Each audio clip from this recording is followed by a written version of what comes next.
राधे राधे, जय श्री कृष्ण। दोस्तों, आपने अक्सर ऐसा देखा होगा कि कुछ बच्चे कुछ खास चीज़ों से डर जाते हैं। जैसे किसी को बहुत सारे पानी से डर लगता है, किसी को आग से डर लगता है, किसी को बहुत तेज हवा से डर लगता है। आखिर ऐसा डरना उनके लिए स्वाभाविक है या फिर ये सभी के साथ होता है? मैं कहूँगा बिल्कुल नहीं। ये किसी किसी बच्चे में खास पाई जाने वाली चीज़ें हैं। जैसे कि कोई बच्चा मात्र 5 या 6 साल का बहुत अच्छा सिंगिंग करता है, अच्छा गाता है, या फिर कोई अच्छा चित्रकार होता है, या फिर कोई अच्छा मैथमेटिशियन होता है, बहुत अच्छी कम उम्र में बहुत जबरदस्त माइंड चलता है, एक बड़े व्यक्ति जैसा। ऐसा हो सकता है। इसको तो साइंस भी कहती है कि बिल्कुल ऐसा हो सकता है, और अक्सर ऐसे मामलों में हुआ भी है। दोस्तों, हमारे पास एक लड़का है, लड़का ही कहूँगा, किशोर अवस्था में है, उम्र लगभग 20 वर्ष है, नाम है स्पर्श, रहने वाले हैं देहरादून के। वो हमारे पास आते हैं। वो ये जानना चाहते हैं कि उनको कभी-कभी ऐसा महसूस होता है कि उनके घर पर कोई बम गिर गया है और बहुत ज़बरदस्त आग लगी हुई है, और उस आग में बहुत सारे लोग मारे जा चुके हैं। इस कारण से उनको ऐसा लगता है कि कोई भी आग उनको जला देगी, उनको मार देगी। इसलिए वो कभी भी छोटी-सी मोमबत्ती के सामने भी नहीं बैठ सकते। उनको डर लगता है कि कहीं पर यदि फायर कुछ हुआ थोड़ा बहुत भी, तो भी वो डर जाते हैं, सहम जाते हैं। अब ऐसा उनके साथ क्यों हो रहा है? वो इस चीज़ को जानना चाहते हैं, परखना चाहते हैं। आखिरकार वो ऐसा स्थिति में कैसे जीवन काटेंगे? क्योंकि अभी तो उनकी लाइफ शुरू हुई है। स्कूल लाइफ से कॉलेज में आ गए हैं, बीसीए में एडमिशन ले लिया है। जो डाटा एनालिटिक्स है वो उसमें पढ़ रहे हैं। लेकिन वो इस चीज़ को जानना चाहते हैं कि वो हमेशा ऐसे ही डरते रहेंगे, क्योंकि उनको बचपन से कुछ ऐसे सपने भी आए हैं, जैसे कि उनके घर में बम गिर गया है, बहुत बड़ा बम है और सब लोग उसमें मारे जा चुके हैं। उनको डर लगता है, वो इस चीज़ का रहस्य जानना चाहते हैं। तो उनका पीएलआर किया गया। और दोस्तों, पीएलआर शुरू करने से पहले मैं आप लोगों से गुजारिश करना चाहता हूँ कि आप लोग यदि पहली बार इस चैनल पर आएँ तो हमको सब्सक्राइब करना, वीडियो को लाइक करना बिल्कुल मत भूलिएगा। और यदि आपको ये जो पूरी रिपोर्ट पसंद आए तो इसको अपने रिश्तेदारों, यारों के साथ शेयर अवश्य कीजिएगा। दोस्तों, हमारे पास जो स्पर्श जी आए हैं, मात्र उम्र 20 वर्ष, लेकिन उनका जो चेहरा है, जो उनकी आंखें हैं, वो ऐसी हैं जो बहुत कुछ कहती हैं। नीले रंग की आंखें, चेहरा साफ, बिल्कुल थोड़ा वाइटिश कलर है, और वो बड़े सॉफ्ट से बच्चे हैं। लेकिन उनकी आंखें बहुत कुछ खोजना चाहती हैं, परखना चाहती हैं, समझना चाहती हैं। आखिरकार वो क्या ढूंढ रही हैं? अब उनको जो समून की निद्रा है उसमें जाने के लिए कहा, तो उन्होंने कहा कि ऐसे नहीं होगा। तो हमने कहा नहीं, आपको अपनी आंखें बंद करनी ही पड़ेंगी। तो उन्होंने हमारी बातों को फॉलोअप किया, आराम से वो लेट गए। लेटने के बाद मेरे 3 कहते ही वो ट्रांस की भूमिका में जाने के लिए तैयार हो गए। तो हमने गिनती शुरू करी, 1, 2 और 3। अब देखिए आप अपने आप को कहाँ देख रहे हैं। तो उन्होंने अपने आप को देखा सन 1942 में, 1942 में। वो एक अंग्रेज के बच्चे हैं, जैसे कि वाइटिश कलर है, और उनके आसपास का जो एरिया है वहां पर बर्फ पड़ती है। उन्होंने जूते पहन रखे हैं, कत्थे रंग की पतलून है, पैंट बोलते हैं, और कुछ जैकेट नुमा है ब्लैक कलर की।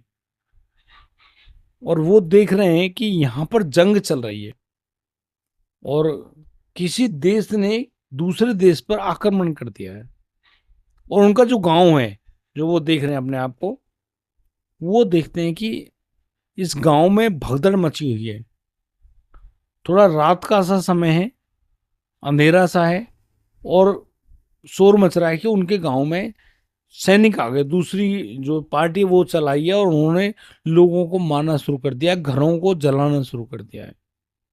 तो वो जो खुद है, तो मुझसे पूछा कि आप अपने आप को देखिए, आप कहाँ पर हैं। उन्होंने कहा कि मैं अपने घर में हूँ, मेरी मम्मी पापा और मेरी एक बहन भी है, वो बार बार मुझसे कह रहे हैं कि मैं यहाँ से भाग जाऊं। जो मेरी मम्मी है वो मुझसे बार बार कह रही कि मैं यहाँ से भाग जाऊं, लेकिन मैं वहां से भागना नहीं चाहता, मैं उनको छोड़ना नहीं चाहता। मेरी जो बहन है वो मेरी माँ की गोद में है और वो तो बेचारी नहीं जा सकती, लेकिन उनका जो पिता है वो अपने बेटे को घर से बाहर निकाल देता है। वो कहता है कि तू जंगल में भाग जा, वरना तुझे जिंदा नहीं छोड़ेंगे। वो जो लड़का है वो घर से जब उसको फेंक दिया गया बाहर, करीब वो 6 साल का है, तो वो छोटे छोटे पैरों से बाहर की तरफ भागता है। अंधेरा है, जंगल की तरफ भागता चला जाता है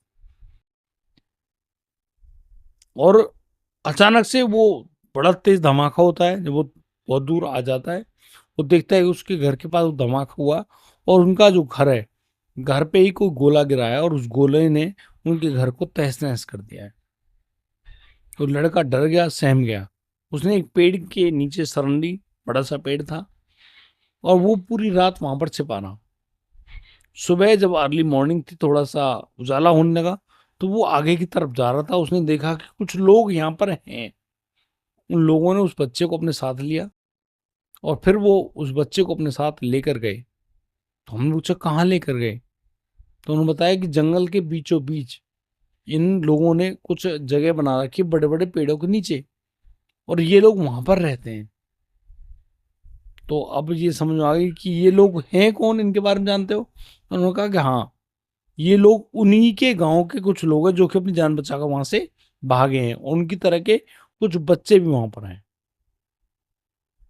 फिर आगे आपने क्या देखा, क्योंकि स्मृतियां तो आपके साथ हैं, तो उन्होंने देखा कि वो बड़े भी हो रहे हैं। वो लगभग लगभग 45 के हो गए हैं। उन्होंने शादी नहीं करी है, शादी हुई भी नहीं है। और ये जो लड़का है, ये जिस गांव में रह रहा है वहां पर भी कुछ अटैक होता है। दूसरे देश के सैनिक आते हैं और उन पर फिर वही मारपीट करते हैं। अब ये कहाँ की बातें हैं, कैसी बातें हैं, ये समय कौन सा है, तो उन्होंने अब जो समय बताया था वो एग्जैक्ट बताया था 1942 का। क्योंकि इस समय जो उनकी स्मृतियां, जब ये 45 ईयर के हैं, तब इनको ये याद आया कि इनके जो गांव था उस जिस पर अटैक किया गया, उस गांव पर उनके घर के पास एक बहुत बड़ा बम फटा। उसमें बहुत सारे लोग मारे गए, लेकिन इसके खुद के दोनों कान के पर्दे वो हैं, फट गए। ये बहुत दिनों तक दुखी रहा, परेशान रहा, लेकिन इसको कुछ सुनता नहीं है। ये बहरा हो गया। ये शांत रहता है और लोगों से बस इशारों में बात करता है, क्योंकि इसको सुनाई नहीं देता। और ये जब भी बोलता है काफी तेज बोलता है, लेकिन इसके दिमाग में उसने जो देखा है वो बार बार जंग देखी है, आग लगते हुए देखी है, और घरों को बर्बाद होते हुए देखा है, लोगों को मरते हुए देखा है। और कुछ जानना चाहेंगे इस पर जी से? जब हमने कहा, उन्होंने कहा कि नहीं, वो अब समझ गए, क्योंकि उनके साथ जो समस्या है वो सुनने में भी है। अभी प्रेजेंट लाइफ में वो अक्सर बातों को मिस कर देते हैं। तो ठीक है, अब समझ में आ गई कि कहानी क्या है। तो अब आप कुछ और जानना चाहेंगे, देखना चाहेंगे? अगर नहीं, तो जाहिर सी बात है, उनको ट्रांस से बाहर लाया गया। अब नंबर आता है काउंसलिंग का, काउंसलिंग करेंगे, बैठेंगे उनके पास। तो उनसे पूछा कि भैया बताओ, आपको कैसा लगा, क्या आप बेहतर समझ रहे हो अपने आप को, नहीं समझ रहे, क्या हो रहा है क्या नहीं हो रहा है। तो उन्होंने सारी बातें कही कि वो जान गए वो कहाँ पर हैं, कैसे हैं, और अभी ये उनका पुनर्जन्म है। लेकिन जो उनकी साथ जो हो रहा है, जो उनका फोबिया है, उसको वो समझ गए, क्योंकि उनके साथ ये दिक्कत पहली बार नहीं है, बहुत बार हो चुका है। वो अपने आप को जंगल में अकेला खड़ा हो पाते हैं, पेड़ के नीचे बैठे हुए। और दूसरी बात, वो आग लगते हुए देखते हैं, बम फटते हुए देखते हैं, लोगों को मरते हुए देखते हैं। और सबसे बड़ी बात जो उनको कम सुनाई देता है, वो जो कि उन्होंने वहाँ देखने के बाद अंडरस्टैंड किए। उन्होंने इस बात को स्वीकार किया कि वाकई में उनको कम सुनाई देता है, यानी कि पूर्वजन्मों का जो कर्म है या फिर जो उनके साथ हुआ है, जो स्मृति बनी उनकी, वो आज भी वो कैरी करते हैं।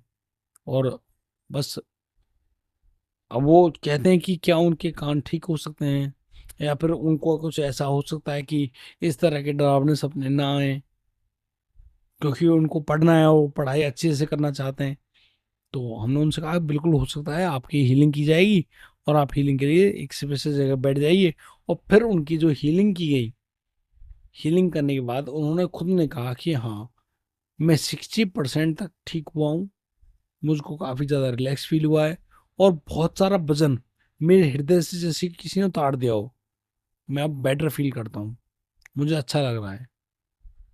तो इन सारी बातों के साथ वो बहुत अच्छा फील करते हुए हमसे विदा लेते हैं।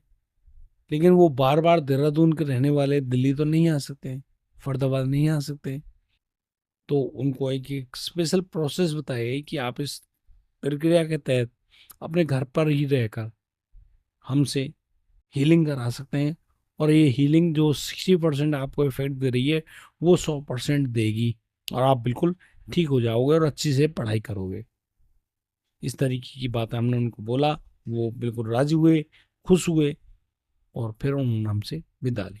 लेकिन अब मेरे पास दो शब्द हैं आप लोगों के पास, कि ऐसा किसी के साथ भी हो सकता है, जैसे कि बड़ी दुर्घटनाओं में किसी की जान जाती है, किसी को छोटी सी दुर्घटना में बस मर गया आदमी, या फिर कुछ बुरा किया गया हो, कुछ ऐसा अनोखा किया गया हो, उन सारी स्मृतियों ने उसके हृदय पर एक अमिट छाप छोड़ी है।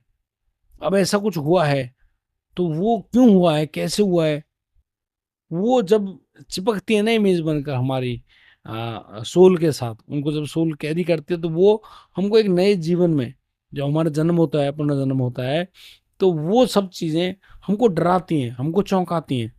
लेकिन ये सिर्फ डराने और चौंकाने की बात नहीं है, ये हमारे साथ वो भी होती हैं, जैसे कि हम बहुत बड़े सिंगर हैं और अचानक कुछ हो गया है। सिंगर का पुनर्जन्म होता है, गजब का पुनर्जन्म भाई।